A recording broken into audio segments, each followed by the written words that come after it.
इस 80 साल के बूढ़े आदमी ने एक हरे भरे पेड़ को हल्के से छुआ। अगले ही पल वो पेड़ सूख गया। अब उसे एहसास हुआ कि उसके अंदर जिंदगी सोखने की ताकत है। वो सीधा एक हॉस्पिटल गया। वहाँ उसने एक युवा डॉक्टर की गर्दन पकड़ी। कुछ ही सेकंड में डॉक्टर का चेहरा बूढ़ा हो गया। उसकी सांसें रुक गया, लेकिन बूढ़े आदमी की चेहरे की झुर्रियां गायब होने लगी। अब वो 30 साल का नौजवान दिखाई दे रहा था। अब वो और लोगों को छूने लगा, लेकिन जब उसने एक और आदमी को छुआ तो कुछ नहीं हुआ। उसकी ताकत काम नहीं कर रही थी। उस बूढ़े आदमी ने सोचा कि उसका खून बदल दिया जाए। उसने उस आदमी से खून लेने का प्लान बनाया। सर्जरी की गई और फिर जैसे ही खून बदला गया, उसका पूरा शरीर बदल गया। अब वो सिर्फ 18 साल का लगता था। उसकी मांसपेशियां मजबूत थी। अब वो एकदम जवान लड़का बन गया। लोगों को इम्प्रेस करने के लिए उसने एक बड़ा म्यूजिक शो रखा। शो के पीछे एक दीवार पर उसकी 80 साल की पुरानी फोटो लगी थी। जैसे ही उसने उसे देखा, वो गुस्से से भर गया। उसने दीवार पर जोर से मुक्का मारा। उसने दीवार को इस तरह गिरा दिया मानो उसमें थॉर की शक्तियां आ गई हों। आसपास के लोग डरकर पीछे हट गए। अब उसने सबके सामने अपनी ताकत दिखाने का फैसला किया। स्टेज पर एक छोटा बच्चा था जिसका पैर 20 साल से काम नहीं कर रहा था। उस आदमी ने बच्चे का सूखा पैर छुआ। तभी कुछ जादू जैसा हुआ। बच्चे का पैर हिलने लगा। धीरे धीरे वह खड़ा हो गया। सब लोग हैरान रह गए, लेकिन वो आदमी वहाँ नहीं रुका। अब वो एक लड़की की तरफ गया जिसे खून का कैंसर था। उसने उसके झड़ते बालों को हल्के से छुआ। लड़की का चेहरा जो पीला पड़ गया था अब गुलाबी होने लगा। उसकी आंखों में चमक लौट आई। फिर भीड़ में से एक आदमी सामने आया जिसका पूरा शरीर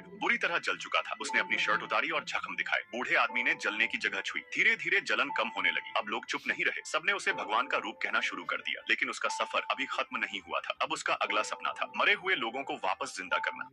इस 80